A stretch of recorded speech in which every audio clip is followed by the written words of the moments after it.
Our last speaker is Douglas Murray. He's a writer and a journalist and a speaker in many debates. He's an experienced speaker, and I won't introduce anything more than that. So please welcome Mr. Douglas Murray. Thank you. Thank you, Jan. Welcome. Thank you. Well, thank you very much. Thank you, Jan. Thank you to all the organisers of today's event. I was just saying to Hamid, it's a bit difficult because I've been listening to the previous speeches and there's not very much left to say. So unless I start making stuff up, I think what I suggest is I'll speak for about 20, 30 minutes and then have as much time as possible for questions or argument or whatever it is you'd most like. This is, I'm starting to feel this might be almost like a Scandinavian tour I'm in the middle of. Not quite as high profile as Justin Bieber, who I see is in town, but it's also very protracted. It's about a year ago, I think, I was last in the vicinity, speaking at the Danish Parliament in Copenhagen for the 10th anniversary of the publication of the cartoons. An event that was remarkable for a lot of reasons, one of which was that that morning Jyllands-Posten republished a facsimile of the double-page spread on which the cartoons had originally appeared, and everything was the same except that the cartoons weren't there. And a headline said something along the lines of, "The intimidation works." You know, they had hoped to publish them, but they'd taken a view on it and decided in the end it just wasn't worth it. In any case, Henrik Broder from Germany, Mr. Selbech, whose first name I will not even attempt to pronounce, from Norway, the newspaper editor who first republished the cartoons there, and Mark Stein and I were speaking about the significance of that event, and a very jolly occasion it was. Slightly marred at the moment during the event when Mark Stein said, "I've just had a message from my assistant saying that the Her Majesty's Foreign Office in London has given a travel warning advisory about our conference, saying that British subjects should not go to the centre of Stockholm today, or should at least be very wary of it." And the US State Department also sent out a message saying that American citizens should keep away from the vicinity of the Parliament in Copenhagen. And as Mark Stein pointed out, they hadn't bothered to tell either him or me about this, but then it wasn't going to make any difference anyway. But he did also point out that 10 years ago you had to go to Helmand to be in that much danger, and now you can just fly to Copenhagen.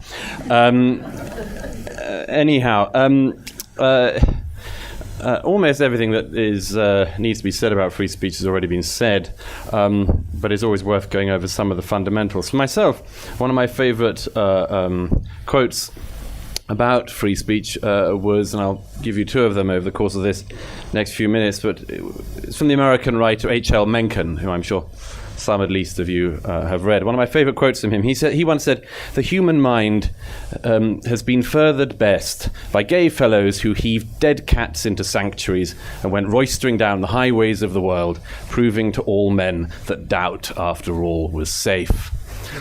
I sometimes thought of putting together a group called the Gay Fellows. But Mencken meant it very much in the old-fashioned sense, and I didn't want to walk into confusion. But that is true. Free speech is best furthered by happy people, shall we say, roistering down the highways of the world, having heaved dead cats into sanctuaries and shown that it was all fine and that doubt was worth it. One of the oddities, I would say, of the last more than a decade now, has been the way in which in countries like this, in countries like mine, I'm from Britain, if you hadn't guessed, one of the strange things about it is that throughout this whole period, there seems to have been some kind of agreement that we would end up talking a lot about free speech. Endless books have been published over the last decade about free speech. What is free speech? Whither free speech? And so on. Just recently I reviewed another book by Timothy Garton Ash of Oxford University, Free Speech, 10 Rules for an Interconnected World, that sort of thing. I've come to the conclusion, having read far too many of these sort of books, that there's not much point in them. We don't need more and more books about free speech. Free speech isn't something you just endlessly talk about. It's meant to be something you do. We don't need more books saying something about the origins of free speech. We just need more books that do free speech. Endlessly talking about free speech for writers is like asking a dancer to keep talking about dance, or an artist to keep talking about art, or how they do it. It's not the point. The point is to keep getting on and doing it. And that's what it seems to me has been most lacking in recent years. We've had this little get-out bit that we can keep talking about the free speech, but whilst that becomes a bigger and bigger industry, we have fewer and fewer cartoonists, we have fewer and fewer novelists willing to write about this area, and we have fewer and fewer poets even wishing to write about it, or do we? It was my great pleasure in my self-appointed role as a cat heaver earlier this year to try to challenge that. Some of you will have followed the case of the German comedian Jan Böhmermann, another name I'm almost certain to have just mispronounced. But he, you'll remember, has a late-night comedy show on German television. He discovered that another German station had worried about saying something rude about Mr. Erdogan, the president of Turkey. So to prove that it was possible to still be rude about Mr. Erdogan in Germany, this comedian recited a late-night television poem about Mr. Erdogan. And unfortunately, as often with these things, the attempt to prove you could do something ended up proving you couldn't. Mr. Böhmermann was not only the subject of diplomatic complaints from Turkey to Germany, but then an attempted prosecution in Germany, which I'm sure many of you have read about, followed, and been equally irritated about. For my own part, I thought once again this is one of those occasions we could recite the issue of free speech in Germany. We could try to remind Chancellor Merkel about the tradition of Mill and Milton and more, or we could just get on and do it. So I inaugurated the first offensive type Recep Erdogan poetry competition, where everybody had to write a poem about Mr. Erdogan. I led the way with a poem which I was surprised my editor published, but the point of it was that you had to be extremely offensive about him. It wasn't allowed just to be rude or snarky or something. It had to be gratuitous. No non-gratuitous poems would make it. It had to be defamatory as well. Non-defamatory poems, I decided, couldn't do anything with them. Anyhow, I did my opening number and invited my readers to send in their poems, also being as rude as possible and defamatory and vile about Mr. Erdogan. And very swiftly, a reader, a kindly reader, offered £1,000 cash prize. So my readers started to send in poems in even larger numbers. I liked to think that they were propelled by a deep belief in free speech, but it's possible they just wanted the cash. Anyhow, the number of poems increased. We got some very fine entries. And at one point, my editor called up and he said, well, the former mayor of London, Boris Johnson, has entered the competition. I thought, well,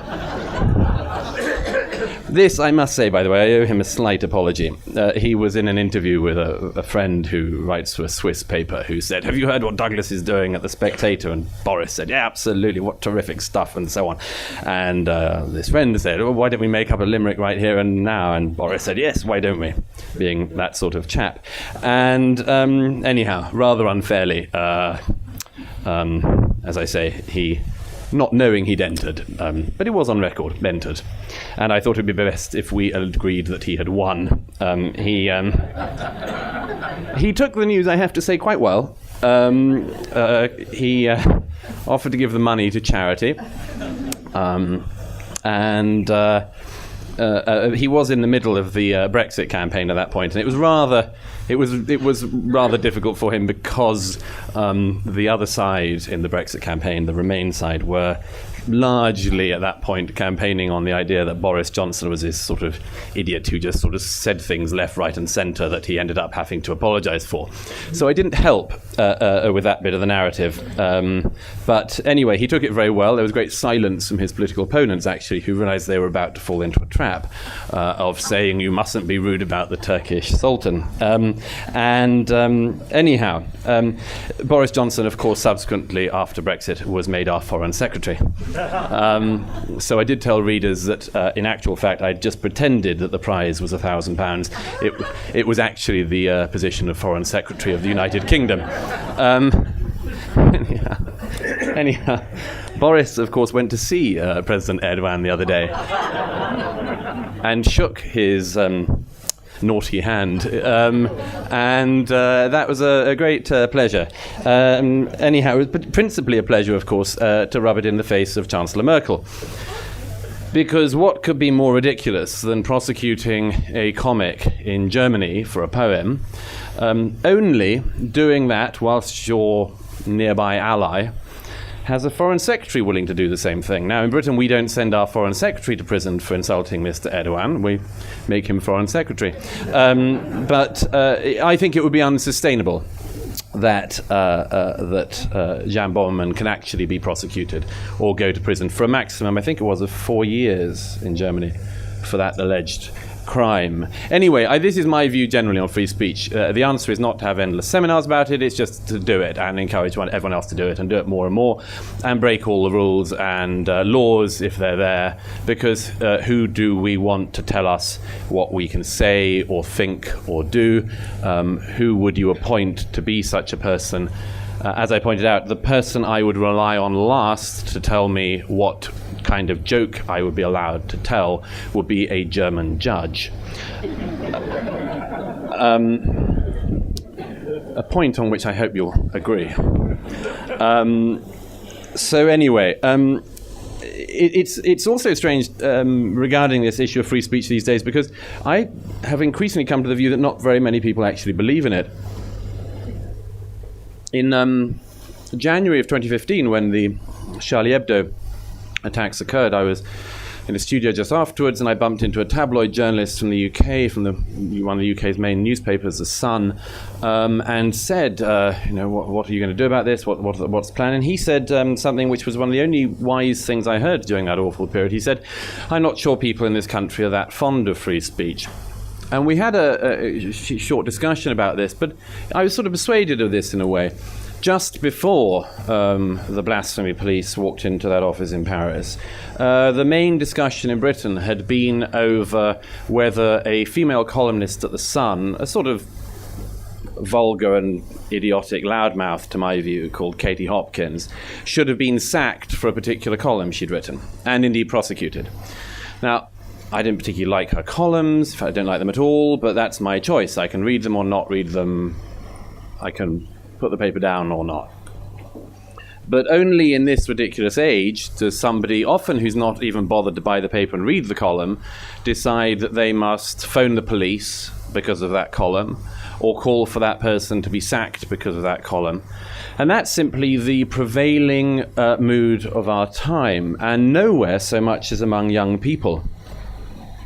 It's a very strange thing that increasingly free speech, which should be something that the young understand the necessity of intrinsically, is something that the young in particular have decided to abandon. Or to put it another way, as university campuses across the Western world now show, they say they believe in free speech, but really they believe in free speech for themselves, but not for anyone who disagrees with them. It's free speech for me, but not for thee. I can say anything I like about anyone else, but if they say anything that I disagree with, I'll call the police or retreat into a safe space or moan about intersectionality. I don't know if intersectionality has come to Sweden. Yes. Yeah. You know the drill. You know the drill. If anyone doesn't, it's the idea that basically there is a white male patriarch hegemony which has all the power and in a similar manner persecutes all other groups, all of which therefore have to align against this thing. One of the, of course, wonderful things about it is that they don't realize that the alleged patriarchal majority is, by any calculation, an incredible minority. And the people who claim to be the minorities, actually, when you add them all together, are the distinct majority. Anyhow, they haven't done the math, as they say, but this idea that effectively, if you don't like something, you can shut it down, shut it up, exists everywhere. And by the way, the strange thing about this is not particularly that young people are doing this, so much as the fact that the adults keep on giving in. You'll probably have seen the video from Yale University last year where a group of students surrounded one of their professors and were yelling and effing and blinding at him because, in the words of one of the students, this, by the way, happened because they were unhappy about a Halloween party. Halloween, apparently, at Yale University is the most potentially traumatic event of the year. People could dress as something that could upset you. My view on this, by the way, is that if you can't cope with Halloween, you've got no right to be at Yale University. Because if you're going to be traumatized by a costume, you've got no hope in hell with Heidegger or quantum physics. These are the people who say that they want to leave their seminars in law classes if rape is mentioned, who will go on to discover, if they are unfortunate enough to become a lawyer in later life, that they're no damn use as a lawyer, because if they were representing a client who'd been raped, they'd have to leave the courtroom with their hands over their ears. Anyhow, these students were standing around their professor and they kept saying to him, "You don't understand." And in the words of one of them, she said, "You don't get it. We're trying to make a home here. This is a home." The remarkable thing about this was that nobody, not even the professor, turned round and said, "No, it's not. This is a university. It's very different from a home. If you want a home, you can go back to your mummy and daddy. You can go back and hide under a duvet, but this is a university. It's the best chance you're going to have in your life of getting new ideas, getting access to new information, being challenged, and instead of actually using that period to do all of these great and noble things, you've decided to cause it yourself and shut your eyes and ears." Now, it seems amazing to me, as I say, that so many times across the Western world at the moment, it's the adults who don't say to the kids on this, "You're wildly wrong, you're way out of line on this, and you don't know what you're doing." And they don't. They give in. The thing I would like to say on those occasions to students like that, and do on the occasional times now I do speak on campuses, which I don't do very often now, partly because there's not much point in agreeing to go somewhere where you'll probably be no platformed anyway, and it's not much of a thrill to do it. But when I do, I always say the same thing, which is try to reiterate to students that free speech isn't something which is just one of a set of things you can pick and choose from. It is the absolutely central right upon which every other right is based. And that awareness of that, it strikes me, is disappearing all the time. Its absolute centrality, I would say, is being demonstrated day in and day out at the moment. And let me give you an example of that. The migration crisis through which Europe is going at the moment has been made infinitely worse at absolutely every step of the way by our inability to understand the importance of free speech. Absolutely every step of that journey. It's my belief that when the speech goes wrong, the ideas go wrong, and when the ideas go wrong, the politics goes wrong. And our politics has gone so very wrong in recent years because the speech has gone wrong, because the ideas have gone wrong. Let me give you a couple of examples. In September last year, at the height of the crisis that she herself had created, Chancellor Merkel sat at a lunch at the UN in New York and was sitting next to Mark Zuckerberg of Facebook. And Chancellor Merkel, unfortunately, as can happen to anybody, had an open mic. Her mic was still on, or there was a mic on the table that was on, and it picked up about 30 seconds of the conversation between her and Mark Zuckerberg, which they had thought was private. And in it, Chancellor Merkel opens by saying to Mark Zuckerberg, "What can you do to stop people writing anti-migration stuff on Facebook?" And his reply was, "We're working on it." Now, absolutely everything, in my view, that has gone wrong in Europe in recent years can be traced back to that exchange. It epitomizes the problem. Chancellor Merkel, by the way, doesn't just try to stop criticism of herself. She tried to stop through Facebook the dissemination of almost any view of the migration crisis that was not entirely supportive of her point of view. And when I say that when the speech goes wrong, the politics goes wrong, here are just a few examples of how that happens. George Orwell said, it's one of the quotes that was on the handout for this conference, famously said that if liberty means anything at all, it means the right to tell people what they do not want to hear. So let me divide this into two different sections. Firstly, what Chancellor Merkel and other politicians across our continent, and particularly I would say the Swedish government, did not want people to hear. They did not want to hear that letting in millions of people into Europe in the space of months would massively destabilize European society for our long-term future. They didn't want to hear it. They wanted to believe that societies, cultures like ours, are such enormously powerful things that you could allow in millions of people from totally different cultures and that they would get with the program on the second or so day they arrived. I don't see cultures like that, by the way. I see them more as kind of fragile ecosystems, which take years and years to grow up, decades and centuries to develop, and which can be destroyed in the space of a lifetime. Chancellor Merkel and her colleagues took a different view. But by shutting down the debate, at no point did they allow themselves access to the questions that they should have been asking. And the remarkable thing about this is that only 5 years before she made that catastrophic, to my mind, decision, Chancellor Merkel gave one of her most famous speeches in which she said that multiculturalism had failed. What did she mean by that? She said it herself. She said, at the beginning of the speech, she said, we had assumed that the guest workers would go home. To my mind, this is a demonstration of every single thing in the post-war migration period in Europe having been woefully misunderstood. At no stage did any of our politicians ever anticipate the things that would happen next. At no stage. People thought that the people who came in would leave. People thought they wouldn't come in such large numbers. People thought they would come in such large numbers, but then they would integrate. People then thought maybe they shouldn't integrate. Some people said you should integrate, and their colleagues said no, that's colonialist thinking, and so on. So we were confused throughout this whole episode, and we were partly confused because we deliberately stopped ourselves from having the discussion.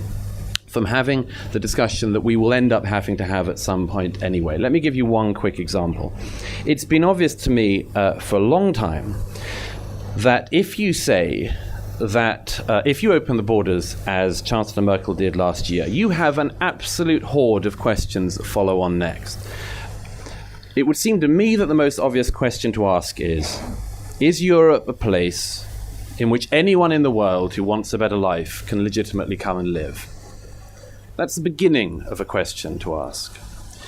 The current thinking, it seems, is to stem the flow at the time being, but we still haven't addressed any of the fundamental questions. I was asking a German politician about this the other day in Berlin, where I was with Daniel Pipes and his group.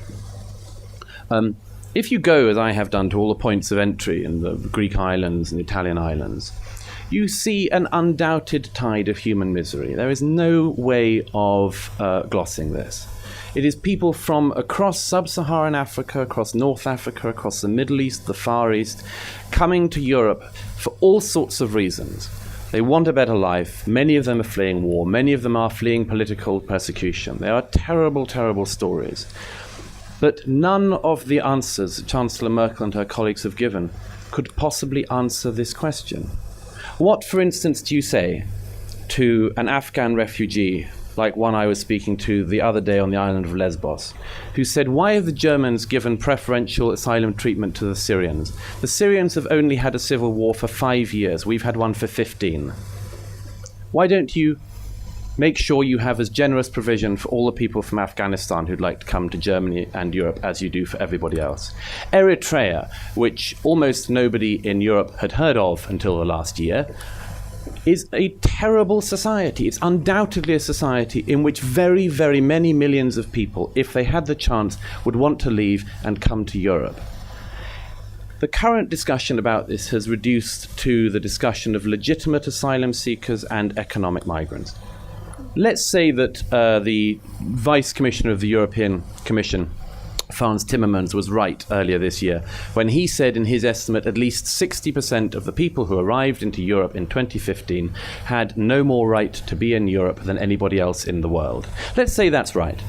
Let's say that there are going to be consequences from that. Let's say that Germany is therefore going to deport 750,000 people who arrived last year. Let's say that Sweden is going to, as one of your government ministers pretended, deport 80,000 of the people who arrived last year. None of this is going to happen. It's an absolute lie, and they must know it as they say it. They must know it. There is no way on earth that they have the provision or the political will to carry out such an act. So they continue to fib themselves, and the press and others continue to go along with not asking the questions they want. So here is one which gets us towards, as it were, the point of conclusion faster. Let's pretend that Chancellor Merkel and Jean-Claude Juncker, who we in Britain thankfully no longer have to see very much of, let's say that they invented in the coming weeks a machine, a sort of body scanner-like machine that you get at airports, which when you walked through it at the southern points of entry into Europe, determined at a bleep whether you're a legitimate asylum seeker or an economic migrant. And let's say that there was the political will to, in fact, repatriate so the 6 out of 10 or so who were economic migrants rather than legitimate asylum seekers. Does Europe still want to insist on welcoming everybody in the world who is a legitimate asylum seeker? Now, my view is that, laudable as that is, it's impossible. Recently on one of the Greek islands, I was speaking to some young men from Bangladesh. They are opponents of the regime there, they are enemies of the government, and they have a completely legitimate asylum claim in Europe. But if you add up all of these countries, from Bangladesh and Pakistan and Afghanistan and Iran and Iraq and Syria and across the Middle East, and you go all across North Africa and down into sub-Saharan Africa, you're talking about hundreds and hundreds of millions of people who have absolutely legitimate asylum claims to come to Europe. And this is a discussion which I very rarely hear. I very rarely hear any politician willing to get into the long grass on this and talk about it realistically. And here is then the second problem of that. If the politicians don't allow the speech, then you get bad speech. Then the speech goes wrong. Let me give you a couple of examples. In recent months, I've noticed an upsurge on social media and across some protest groups in Europe of talking about refugees in the most appalling terms. You can see protest movements that describe all migrants to Europe as, for instance, rape-fugees, or some that will call them, for instance, refugee-jihadists, an unamusing term, a dumb term as well as being an offensive one. But that's what you end up getting. Chancellor Merkel pretends that all of the people coming are legitimate, all of the people are good, none of them will ever do anything bad, Europe is their new home. And then the response, sure as anything, is that you get people who say that all of these people, including many people who fled from rape and jihad, are themselves rapists and jihadists. It's the same thing you can see being played out in the States. You get a president who is so unwilling to say the word Islam or Islamist or Islamism or Islamic terrorism and so on, that he, even when an American hostage is decapitated by a guy shouting Allahu Akbar in the Syrian desert, says that that attack probably had less to do with Islam than with any other religion. It's inevitable when you have a US president who says that somewhere down the road you're going to get a counterpart who says, for instance, not one Muslim should come into the States. It's yin and yang, as obvious as night follows day, that that's what happens. Because the generation of politicians who've been in charge tried to stop the debate, tried to stop the discussion, and so the discussion is turning rancid across Europe. This seems to me to be the clearest possible threat to our societies in Europe, and one which we are unbelievably loath to admit to. You know, Mencken, I said I'd give you another quote. H.L. Mencken once also said, "The most dangerous man to any government is the man who's able to think things out for himself and without regard to the prevailing superstitions and taboos." But we have so many prevailing superstitions and taboos in our societies, and our politicians found them so incredibly helpful for years, that I genuinely see for the first time, I think, in my adult life, how bad this could go in Europe. For the last week, we've gone to Paris, to Berlin, and now to Stockholm. When somebody said to me the other day in Stockholm that they thought that Sweden was the craziest country in the world, apart perhaps from North Korea, I can assure you that having been to North Korea, you're on a very level pegging.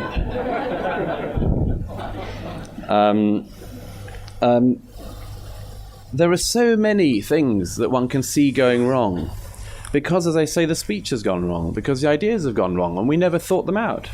We never had the courage to go through with them, and people tried to shut us up and silence us.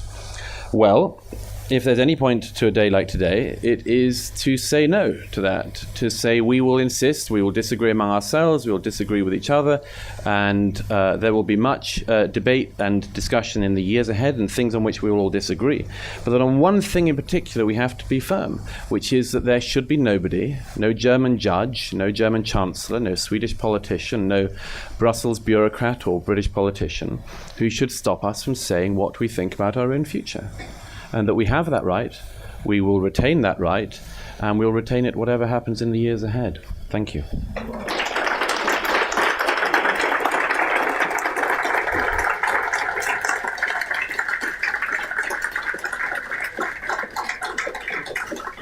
Now, I said we'd leave as much time as possible for questions. I hope we have. So, does that mean that Jan's going to ask the first one, or you just... No, Mr. Bertil Malmberg. I know everyone here. Douglas, in Sweden we hear a lot about these people from the press, the so-called academics. When they talk about free speech, they very, very often mix in the word "but." Oh, yes. What do you think about these people? The Butt Brigade. Yeah. Yes. I do love that. But whenever anyone does it, I have a rule that I only start listening after the but. Everything they've said before the but's useless. Generally, it's some form of free speech. I believe in free speech for me, but not for thee. That's really what it is. I am good, you are bad. I am well-intentioned, you are bad-intentioned. So why would you allow somebody who had such terrible views you disagreed with to speak? That's all those people are doing. It's all they're doing on campus. It's all they're doing in the press. Yes. So I have two questions, and they're very different. Could you put your microphone closer? I have two questions, and they're very different. The first one is very dry. You either know or you don't. Am I not talking? You need to bring it just slightly closer to your mouth. And preferably Right. just one question at a time. Okay. When the Geneva Convention came into being, it was about people who'd become refugees before the 1st of January 1950. Then it was extended, and in 1967, the New York Protocol was taken at the UN. Do you know anything about those circumstances, or could you point me to a book or someone who would know? The quick answer to that is no, but there might well be somebody present who does. I don't know. Lots of books about that. I mean, everyone who's been into asylum law knows these things. Really? Yeah. I really asked. The second question is that one question you often get when you say this bizarre migration policy that Sweden is pursuing, and to a certain extent other countries, is unsustainable, immoral, anti-democratic, illogical, and so on, but if you were a poor African, wouldn't you want to migrate to Europe? And the answer to that is, of course, yes. Yes. So how can you then deny someone else to do that? And I usually answer that it's not my decision. Give the people the right to decide, put all the cards on the table, what it costs, the amount of crime, and so on. However, that's a fairly dry answer. That's my type of answer. Do you have another answer? There are all sorts of answers. Everything in the migration business, as I say, is damaged by not really having the discussion out. This is a discussion we should have had decades ago. The nature of what an asylum seeker is a discussion we should have had decades ago. The discussion of, for instance, how long somebody can remain an asylum seeker if, for instance, the situation in their country of origin has changed, is a discussion we should have had a long time ago. If you go to Rome, to the marketplace there are Egyptian gangs and others who run a lot of the marketplace there. They include people working in the black market who are Egyptian migrants who fled from previous Egyptian governments, some of whom, not all of whom, but some of whom want to return home. Okay? What is the Italian government doing about that? Nothing. There's no policy for this. There's no more policy than there is in Sweden to send back all the people who shouldn't have come last year. There's no policy for it. It's not going to happen. There is no political will for it. But these are discussions, as I say, we should have had decades ago. If, as everyone agreed, multiculturalism wasn't working in 2010 when immigration was at a comparative low point, why should it work when immigration is at an absolute historic high? It makes no sense.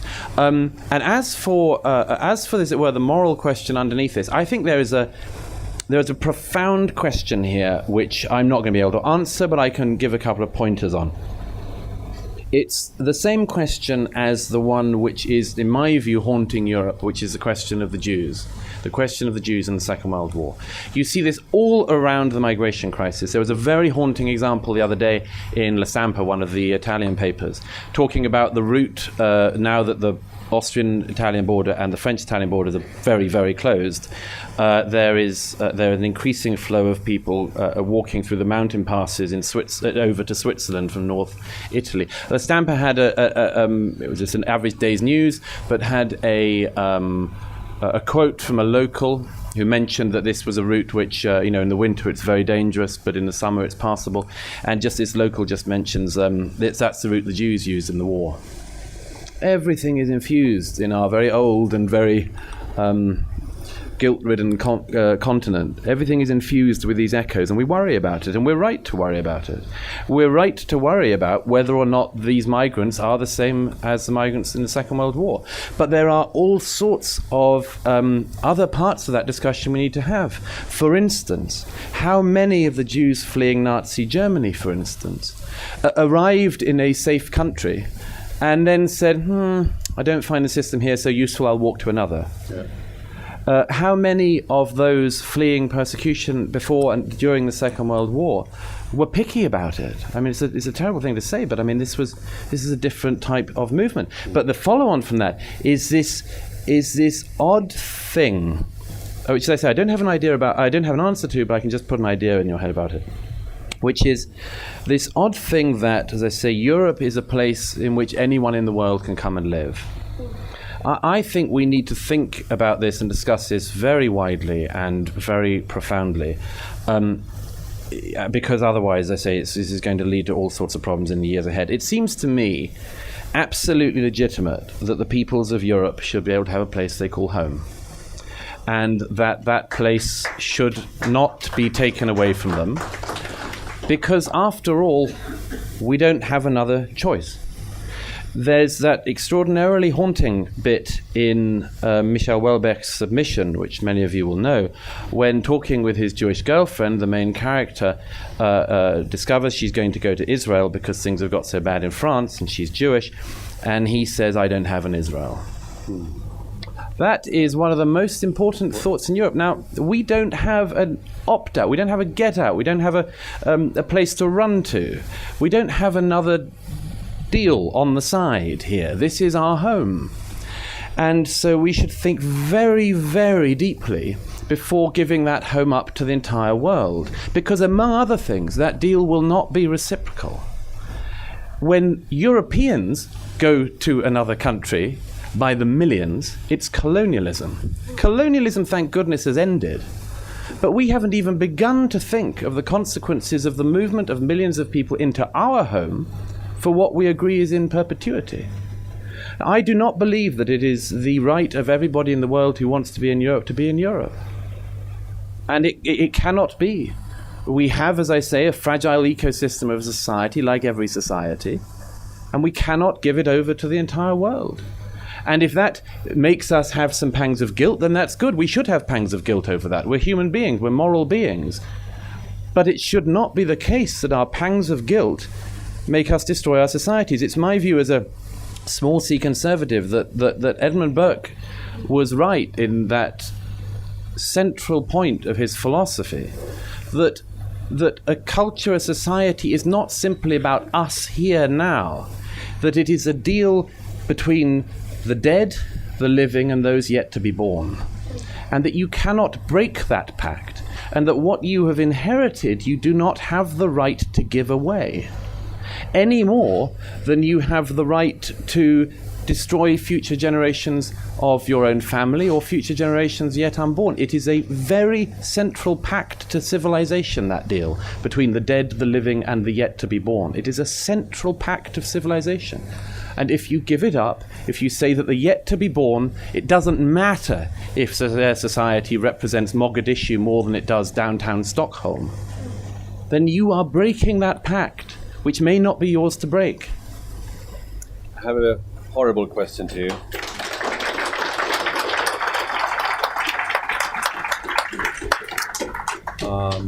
Fire away. Yeah. Was Enoch Powell right in his Rivers of Blood speech, 1968? Was Enoch Powell right in his Rivers of Blood speech? I think it was 1968. You all know the speech in reference to this is right. In 1968, Enoch Powell, who was a conservative politician, is generally agreed to have given a speech that made immigration sort of almost an undiscussable subject in Britain for decades. It was called the Rivers of Blood speech. It posited that Europe, that Britain specifically, well, he wasn't particularly talking about Europe, that Britain in particular was under massive risk from the immigration from the colonies that was going on. Several things about this. First of all, Powell was talking about race and was not talking about religion or ideology, and that's a very striking thing when you read back at that speech. And it's a striking thing because it's kept on shifting in Europe during the decades since. There was a moment in the 90s, for instance, and in the 2000s, when, having spoken about immigration in terms of race all these years, we suddenly started talking about it in terms of religion. It was suddenly about the Muslim community rather than the Moroccans and so on. There's a possibility that'll shift back, by the way. I already see some of that. I hear some of that across Europe, people talking about the race again rather than the religion. But that's one of the things. He was fixed on that particular issue. By the way, and there are all sorts of things Powell said which I don't agree with, and I think he was wrong on. But here's a very strange fact. Enoch Powell was slain by the British press, and his career was over. He was sacked from the Shadow Cabinet, despite, by the way, having the support for his speech of the majority of the British people. the majority of people polled, I think it was around 60 to 70%, said they agreed with Enoch Powell. Anyhow, one of the most striking things about it was that one of the biggest criticisms of Powell was a part of his speech where he talked about a woman who was the only white woman in a street somewhere in England where apparently everybody else was black. Now, at the time, this was one of the things that was picked over by journalists who said there is no such street, there is no such place. Now, I put this to you. In 2011, we had another census in the UK. That census, among other things, showed that people who ticked the box saying white British were now a minority in London. In 23 out of 33 London boroughs, people who ticked white British were a minority. Now, if Enoch Powell in 1968 had been writing his speech and decided, I'm going to use this speech to say that in 2011, white British people will be a minority in London, everybody would have said to him, what are you thinking about? You're a crazy man. You may have the eyes and ears of a prophet, but you're a crazy man. You've gone over. You've gone insane. Every single thing that even the doom mongers said has turned out to be wildly understated. It's the same in France. It's the same in every country. All the people, if you look back at all of the post-war decades, all of the people who your society and mine shut down as the prophets of doom turned out to have vastly understated the case. That is a very big problem. No. Sorry. One more? Yeah. Yes. About the Brexit process. God, I came here to get away from talking about Brexit. Where to start? Well, you have What's happening? I'll give you really, really quick answer before we have maybe another happier. Maybe we take another happier question to end on because I'm tired about Brexit because we've been having a very long thing about this. I think, by the way, that the Brexit thing, I was a supporter of Brexit, albeit with many caveats. I do not think that our future in Britain was best served by the EU or the European Commission, and even if the rest of the continent wants to have further and further political integration, I just don't think it's something we wanted in Britain. We never really did. So it's best to get out. It's best, as Dan Hannan, the MEP, said in his farewell speech in the European Parliament the other month, to say, the EU has lost a bad tenant and has gained a good friend. But we were and always were going to be a very bad tenant. We didn't want the same things. We didn't want what the EU and the EC wanted, and we could see the direction of travel, and we decided to get off. I'm in favour of that, but I think there's all sorts of questions ahead, and we will undoubtedly be having a rough ride from the Commission, who will want us to fail. But I don't think we will fail, by the way. I think it'll be fine. And not very much will change on an ordinary, everyday basis. One other very quickly, because I hate Brexit. Sorry, I'm so... But we have to... So you ask questions. One question from you, and then we have to finish. Because there's going to be comedy club here at exactly. 6 o'clock. That's what I want to say. Like we are talking in the comedy club, and the whole discussion is in fact highly depressing, and makes us depressive. But where do you see the hope? Where do you see the seeds of hope? The dead cats being thrown on the highway. Sanctuaries. It's a very good question. Look, I mean, to be quite frank, no one's ever mistaken me for Prozac. I don't think there's much hope. I really don't. I don't think there's much hope. We've screwed this up royally, in my view. And there's no point in sugarcoating that or giving people false optimism and so on. I think there are tiny points of light, of which, may I say, you're one, of which a small number of others I would include, who are people who have thought their own way out of this, from all sorts of backgrounds, all sorts of directions. We had one with us this week from Canada, Rahil Raza. I can think of Majid Nawaz in my country, and others who, in the ones, but significant ones, are breaking the taboos, are breaking the paradigms, are breaking the expectations of the elite. I think, by the way, that my own view on this is that those of us who deal in ideas and books and articles and speeches and so on overestimate in the short term the power of ideas. We like to think that in a discussion, you think this, I think that, I will explain this to you, and you'll go, ah. No. Now, all of you who are married know that disagreements don't often end that way, and often end very differently. I think the best you can do is to make sure the thinking is right when the events change. And we are seeing events at a very rapid pace in Europe now. And as the events keep happening, for ill, I'm afraid, the best we can hope for is that as they happen, the ideas will be in place to give people a better landing. My own view is that because of what Merkel and what others have done, we've got very little hope of a soft landing in Europe. But we, collectively, people in this room, people like you, the speakers here today, can help make that landing a bit softer and can ensure that when terrible things continue to happen, they do not take us all down. And in the meantime, tell Chancellor Merkel and the rest of them that they may well be suicidal, but they can't commit suicide for the rest of us. It's not a third-party process.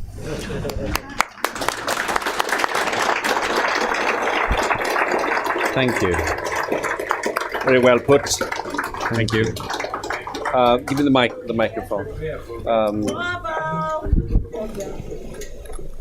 Aya, me and Aya just want to thank you. And Aya's going to say some concluding remarks. Well, yes, thank you. The conference has now come to an end, and we would like to thank all the speakers for their very interesting and thought-provoking contributions to this conference.